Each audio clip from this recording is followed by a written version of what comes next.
Hello guys, how are you? I'm Hardeep Singh. Welcome back to your own YouTube channel. IELTS updates and recent exams. For more updates related to recent IELTS exam writing test topics, listening, reading, practice test, and speaking, you got guesswork. Please, guys, participate in everyday listening and reading practice test to achieve your desired band score in your actual IELTS exam. Please hit the like and subscribe button. Press the bell icon for the upcoming notifications. Don't forget like, subscribe and share my YouTube channel and my Facebook page, IELTS updates and recent exams. Part 1. You will hear a conversation between two students talking about driving lessons. First, you have some time to look at questions 1 to 5.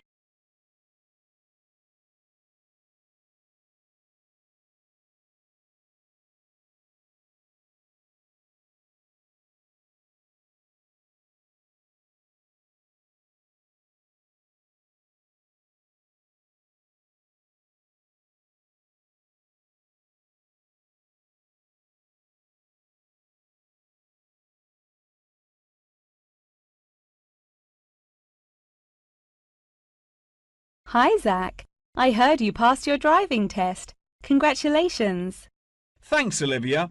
I passed just last week. It feels great to be independent and driving on my own.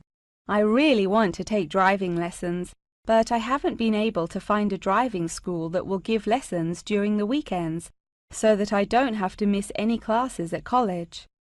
The driving school that I used was brilliant and really flexible with their teaching hours.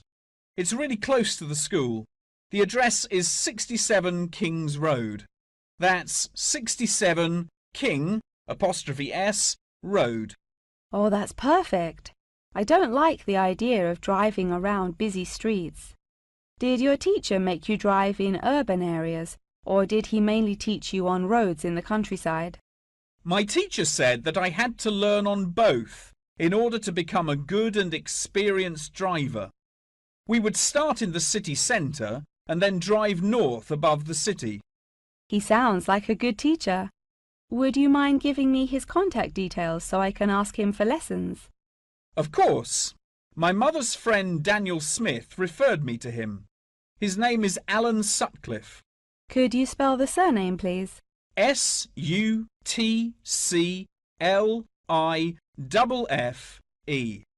Thanks for helping me out.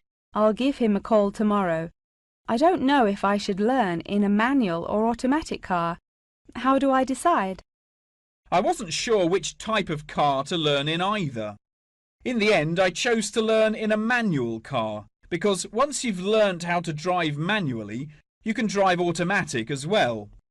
Most cars on the road are automatic nowadays. Okay, I think I'll learn with a manual car too then. Hopefully the teacher will be able to give me lessons in the evenings after school. It would be much better if you take the lessons during the day. It will be far easier for you to learn when there is enough daylight to clearly see everything going on around you. But you need to be an experienced driver to drive safely at night. How frustrating. I was hoping I wouldn't have to take lessons during the weekends. You're right, though. Safety comes first. Before you hear the rest of the conversation, you have some time to look at questions 6 to 10.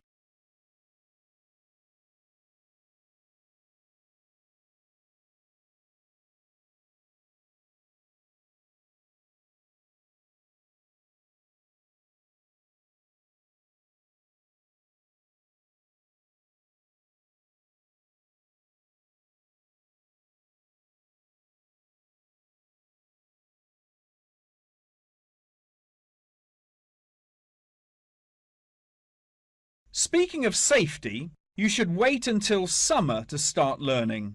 It's really difficult and dangerous to drive in the wind and rain as a learner, so you should definitely wait until the weather is sunny and dry. Okay, that's perfect actually.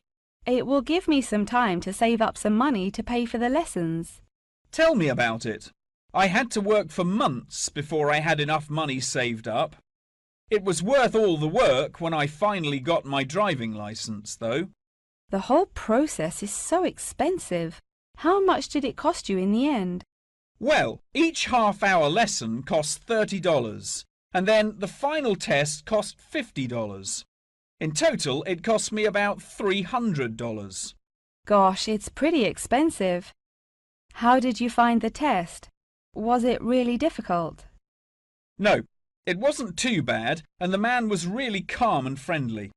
I knew that I would have to perform 2 parking manoeuvres during the test, so I practiced them a lot beforehand, and that really helped. The test used to last 40 minutes, but it changed a bit. For the first 20 minutes of the test, he gave me directions, and I had to just drive around, and then the last 10 minutes was for demonstrating the manoeuvres. So the test is 30 minutes in total. Okay, great. I'll remember that. Do you have any more advice? It's really good to practice driving a lot outside of driving lessons as well. Whenever my parents were running errands on the weekends, I would offer to drive them. My driving teacher also told me to buy a notebook to write down everything that I've learnt in it, like a diary. Haha, that sounds boring, but I'll do it if it helps. I found it really useful. Before my test, I read through everything I had written down, and it reminded me of a lot of things that I had forgotten about. It's really helpful for the theory test as well, because there's so much information to remember for it. That's great, Zach. Thanks for your help. No problem. See you at school. Bye. That is the end of part 1. You now have half a minute to check your answers.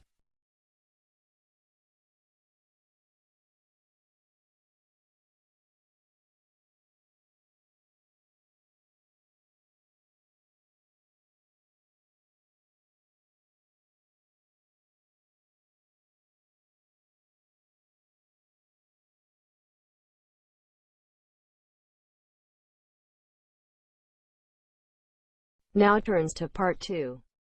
You will hear part of a talk about Mount Rushmore given by a tour guide. First, you have some time to look at questions 11 to 15.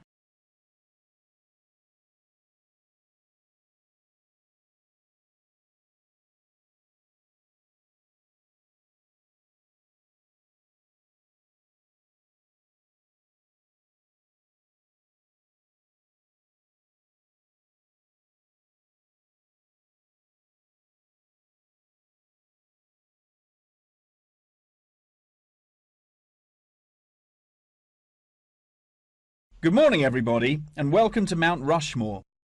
To start your visit, I'm just going to give you a brief account of the history of the memorial before letting you roam about on your own. I won't keep you long, okay? Mount Rushmore is South Dakota's top tourist attraction and features the heads of 4 United States presidents: George Washington, Thomas Jefferson, Theodore Roosevelt, and Abraham Lincoln. Each head is 18 meters tall, which is taller than the heights of 11 people combined. The sculptor initially wanted to depict the presidents from head to waist, but due to a lack of funding, the construction had to stop before this vision could be realized. In total, it cost the government $1 million to sculpt the heads at Mount Rushmore. Before the construction of the presidents' heads, the mountain was just bare rock and forest, attracting only a few hikers a year. The new carving at Mount Rushmore has become an iconic symbol of presidential greatness and has appeared in works of fiction and other popular works. The sculpture has also worked perfectly as a way to develop tourism, which was its intended purpose, and now attracts over 2 million people a year. The original plan was to carve the presidents' faces into the granite pillars known as the Needles. However, the sculptor soon realized that these rocks were too eroded and delicate to support such a large sculpture. Instead, he chose to locate the carving at Mount Rushmore due to its grand appearance and brightly lit rock faces that experience maximum exposure to sunlight throughout the day as a result of the southeast orientation. Upon seeing Mount Rushmore, the sculptor declared, "America will march along that skyline." The name of Mount Rushmore also has an interesting history. The location was originally known as the Six Grandfathers. However, during an expedition in 1885, the mountain was renamed after Charles E. Rushmore, a prominent New York lawyer who joked that his annual treks to the mountain had earned him the right to have it named after him. 40 years after the mountain was renamed, Charles E. Rushmore donated $5,000 towards the sculpting of the president's heads, the largest single contribution. In 1927, the construction works started and 7 years later was complete with no fatalities. So that's the history for you. If you'd like any more information, please feel free to ask me questions, or you can soak up the information from our fantastic guidebook. Before you hear the rest of the talk, you have some time to look at questions 16 to 20.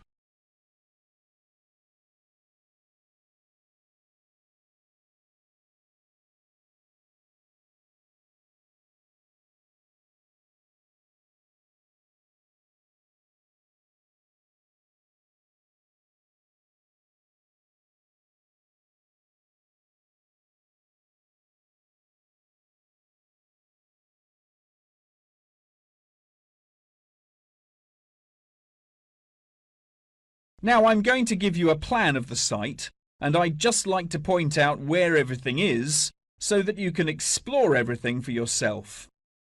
We're currently standing at the entrance, which is marked with the arrow on the map. If you follow the trail up to our left, you will find the information centre. There's a great photo booth there where you can have your photograph taken with Mount Rushmore in the background for a fee of only $10. What a great souvenir!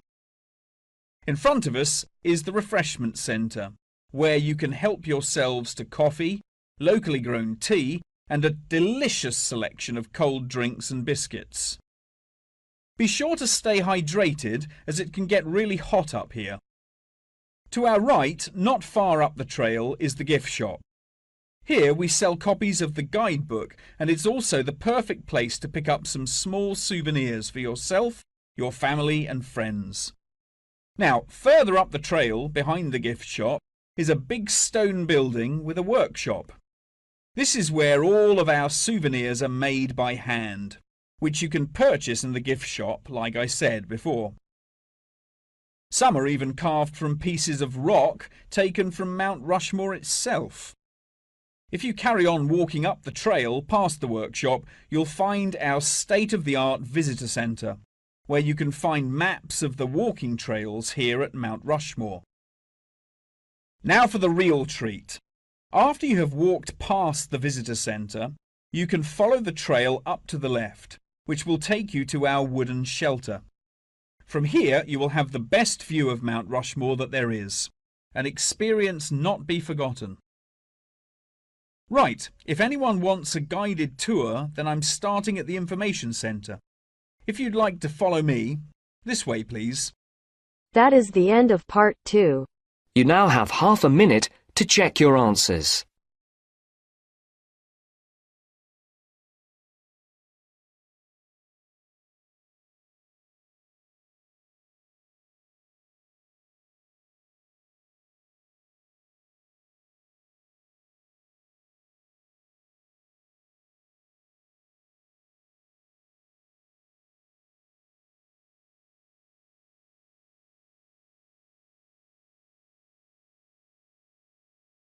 Now turns to part 3.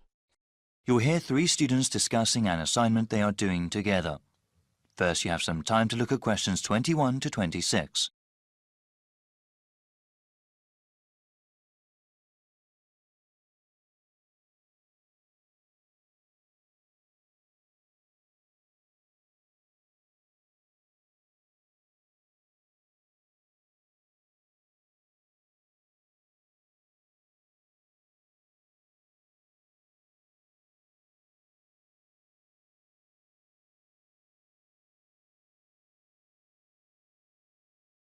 Hi, Alice. Wow.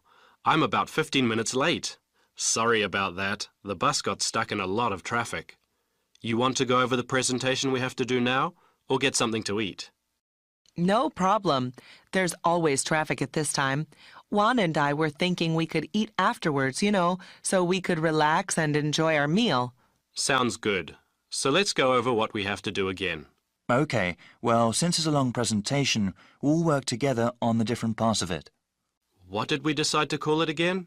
I think it was Eastern European economies move towards democracy and capitalism. The professor said the presentation had to be how long? He said about 35 minutes. That is how long the three of us are supposed to present. Then there will be a 10-minute question and answer session. Any student or the professor may ask us a question regarding the topic. Our grade also depends on how well we do in that part. We also have to write a summary of our presentation, right? Yes, the summary of our presentation has to be submitted 1 week before our presentation date. It must be 500 words. How are we going to do the presentation? I thought we could give the class a basic handout, like an outline of our presentation. We could even create a poster with a map of the area we were talking about. Well, I was thinking we could make a slideshow using computer software and then using a projector during our presentation. People pay more attention to images on a screen. Well, actually, I've never really used that kind of software. I always thought a basic handout or poster was sufficient. I think giving the information we have with visuals like that will really make our presentation stand out. Well, it would have to be done really well to make any sort of impact, and I'm not sure if that would be a good use of time. Maybe it would be better to spend that time on research and writing. I don't think it would take away that much time. Well, all of us have to research the assignment well and write a really good presentation.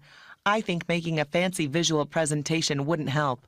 Actually, I think such slideshows are distracting. People focus more on the images on the screen than what the presenters are saying. I'm still not sure I agree with you. Before you hear the rest of the discussion, you have some time to look at questions 27 to 30.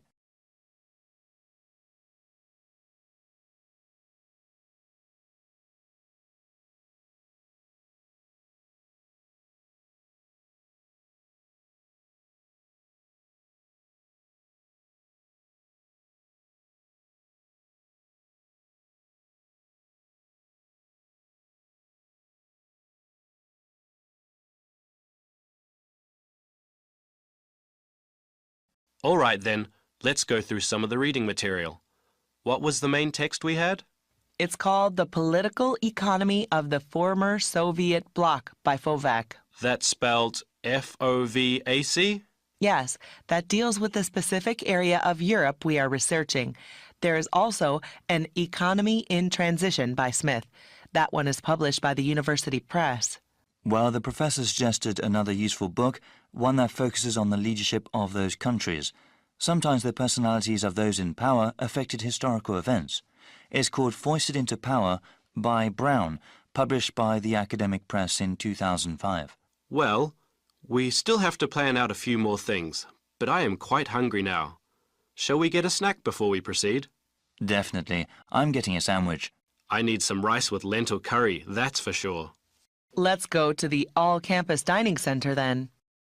That is the end of part 3. You now have half a minute to check your answers.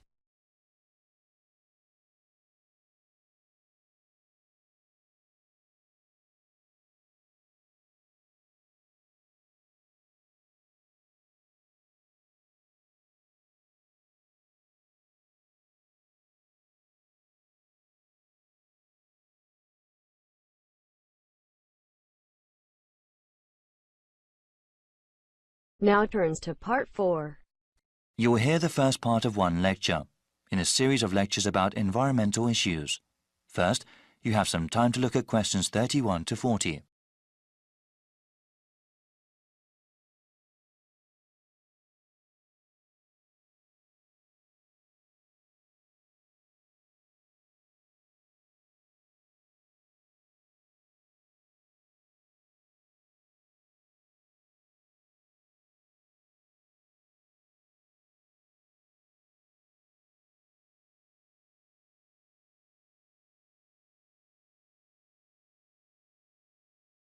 In this lecture series, we have been looking at the most pressing environmental issues that the world faces. One of those issues, global warming, has become very fashionable to talk about in the past decade. Though I'm not trying to diminish its importance as a problem, it must be understood that the effects of an increasingly warm planet will not be seen for many more decades. One problem affecting the lives of people right now is the scarcity of water. The need for fresh water will only increase as the world's population grows, especially in developing countries. In the future, changing weather patterns that come with global warming will only make the problem worse. People need water to drink, cook food, shower and wash clothes. Most of the planet is covered with water, but unfortunately only a tiny percentage of it is fit for human use. Of all the water in the world, less than 3% is fresh water. More than 2/3 of that remaining percentage is locked up in glaciers in Greenland, Antarctica and elsewhere, also unavailable for human use. The water vital for life comes from lakes, rivers, underground aquifers, rain and snow. This surface water, groundwater and precipitation is not disturbed equally across the Earth's surface. For example, Canada, which has about 0.5% of the world's people, contains about 10% of the world's readily available fresh water. Brazil makes up about 3% of the world's population, but within its borders contain nearly 12% of the world's freshwater resources. As the economies of developing countries grow, the need for fresh water also grows. One example of this has to do with the production of meat. In some countries, the demand for beef increases when people earn more money. However, raising cattle is incredibly water-intensive, requiring about 15 tons of water for 1 kilogram of grain-fed beef. The scarcity of water has a direct impact on human life. When people are forced to walk many kilometers to the nearest source of fresh water, it may take hours away from their day. This, in turn, takes time away from school or from other productive work that helps the general economy. A number of solutions have been proposed to deal with the scarcity of water. Some of them are technological, like the construction of desalination plants. These plants convert brackish salty seawater into water fit for human use. They are very expensive to operate and maintain, though, and cannot meet the world's growing demand for water. Other kinds of solutions involve only a little technology or involve modifying individual people's habits. In a rural part of India, a village facing water shortage started collecting rainwater. A simple system allowed them to save water that fell over a large area and use it during dry periods. In the suburbs that surround the cities of developed countries, house owners are using xeriscaping techniques. The main purpose of xeriscaping, unlike traditional landscaping, is not to use supplemental irrigation. This requires the use of plants, shrubs and trees that are appropriate for the climate. In dry areas, this means planting ones that use less water. In the future, many countries will need to use a variety of these techniques in order to provide enough water for their citizens. Water security will be of utmost importance to those governments, especially in areas that are politically unstable. That is the end of part 4. You now have half a minute to check your answers. So guys, don't forget like, subscribe and share my YouTube channel and my Facebook page, IELTS updates and recent exams. For more updates related to recent IELTS exam writing test topics, listening, reading, practice test and speaking, you got guesswork. Please guys, participate in everyday new IELTS listening and reading practice tests to achieve your desired band score in your actual IELTS exam. For more IELTS material, visit my official website www.ieltsupdatesandrecentexams.com. The link is given below in the description. If you need PDF files of latest IELTS material, then please join my Telegram channel. So guys, please write your score below the comment section. Again, thanks for listening. God bless you all guys. Stay tuned, stay safe.